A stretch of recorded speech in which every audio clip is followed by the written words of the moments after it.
If you're looking for a used Tesla, but you're not exactly sure what you should be looking for to make sure it's in good condition, you're in the right place. There's a lot of things that make Teslas just like any other car, but there are definitely things that make Teslas very unique as well. So today I'm going to go over some of the unique things about Teslas and what you should be aware about if you're going to buy a used one. So let's go ahead and dive into what may be the most unique and important thing about Teslas, and that is the battery. How do we know the battery's in good health, and how do we know how much range we'll have? Well, there's three pretty common ways to check this. The first one is to charge to 100% and just tap on the screen to see what your mileage is at 100%. And this is the most inaccurate of the three ways, but still pretty accurate, I would say. Secondly, you can use a third-party app like Tessie, or what I have called TesLab, and they run their own battery health tests based on different charging data, and you can use this app to see what your projected range would be at a full battery. And third, the most accurate way, but the most time-consuming way as well, would be to go into service mode and run a battery health test. This test will take your car through a whole process where it will drain your entire battery, but it will give you by far the most accurate estimation of how much capacity you have.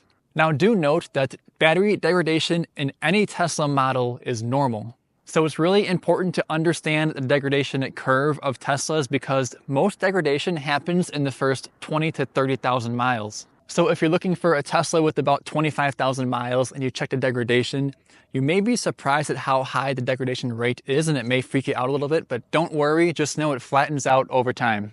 And on the other hand, if you're buying a Tesla with like 150,000 miles, of course the range will be less, but your rate of degradation at that point will be significantly less. And also with the battery, you want to know how the car was used. Was it used for an Uber for a couple years? Was it a Hertz rental? And in either of those cases, was it supercharged all the time, or was it charged at home all the time? Now you would think supercharging your car all the time would have a worse effect on your battery. There are mixed reviews on whether that is true or not, but either way, if you do one of these three battery health tests, that should give you a good idea of your range and your battery capacity. Now let's talk about accident history. With Teslas, I don't think there's that big of a difference between repairs when it comes to Teslas versus any other kind of car. But there is one important thing to be wary about, and that is if the battery has been replaced or not. And by battery, I of course mean the battery pack underneath the car, not the 12-volt battery in the front, because with the battery pack replacements, I have heard stories in the past that I don't know if they use refurbished batteries or what, but cars that have had one replacement are more likely to have other replacements as well in the future. And again, I don't know exactly why that is, but I do know it's usually done through Tesla. And in those cases, if the battery does fail for more than a first or second time, Tesla will replace it for free. But again, even if it's covered under some sort of warranty, it's not a maintenance issue you probably want to go through. And one more thing, if it is a repaired Tesla or a previously totaled Tesla, sometimes it won't be eligible for supercharging. And I mean literally eligible, like the car will not let you plug into a supercharger if it's been through significant damage in the past and Tesla deems it as not safe to supercharge. Like for example, I know if it's a rebuilt title, the owner can go through some steps with Tesla to bring the car in and have them approve it and have it be deemed safe for supercharging. But again, if you don't want to do that, just make sure that the car is eligible for supercharging if it has significant accident history. Something else unique to Teslas, especially ones that are used from Hertz, is curb rash. Let me show you what I mean. So these are aftermarket wheel covers, and I'm a good driver. There's no curb rash on here. But the wheel covers Tesla comes with are like a centimeter shorter than these aftermarket ones. So the outside of the rim is exposed throughout the entire tire of the car. So if you were to get curb rash on the original wheel covers, you would see it and it would damage the rim. Now, if you're buying a Tesla that has that, what I'd recommend is to get a pair of these. So instead of having to buy and replace a whole set of rims, these are like less than $200 for some high quality ones, and they will hide all the curb rash. And if you do get curb rash again, you can replace them for pretty cheap. Now, speaking of wheels and rims, let's talk about the tires for a second. But I want to show you guys something first because people don't believe me about this, but I don't know how else to prove it. Here's my odometer, 55,000 miles.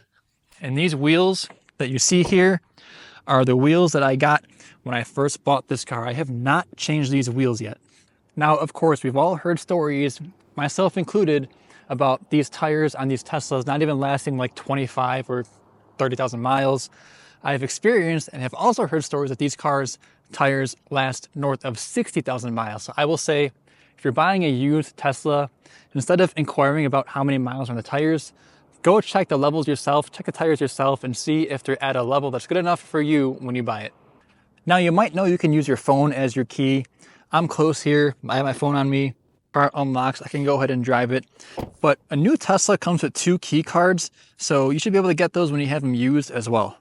And those are important to have in case of emergency, but I will say also, do make sure that when you buy a used Tesla, the previous owner takes their Tesla off of their app and transfers it to you so you can actually use your phone as your key.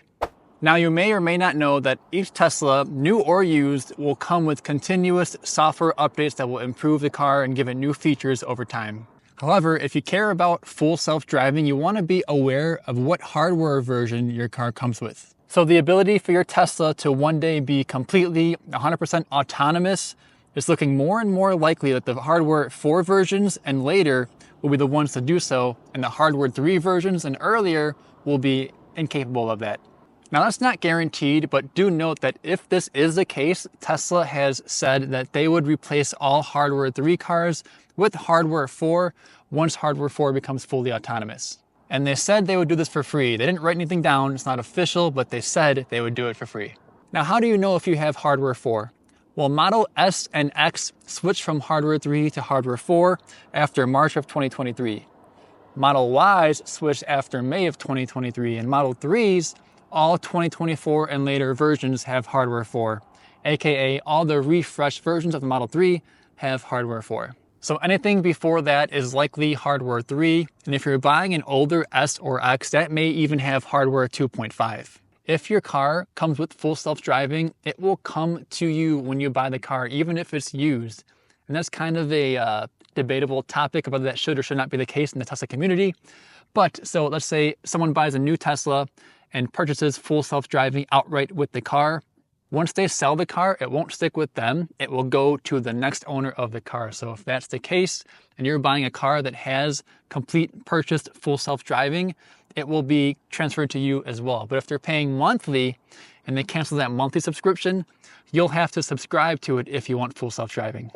Now, when it comes to the interior of Teslas, they're just like any other car. You want to check for your normal wear and tear, your normal scratches, things in the seat, whatever.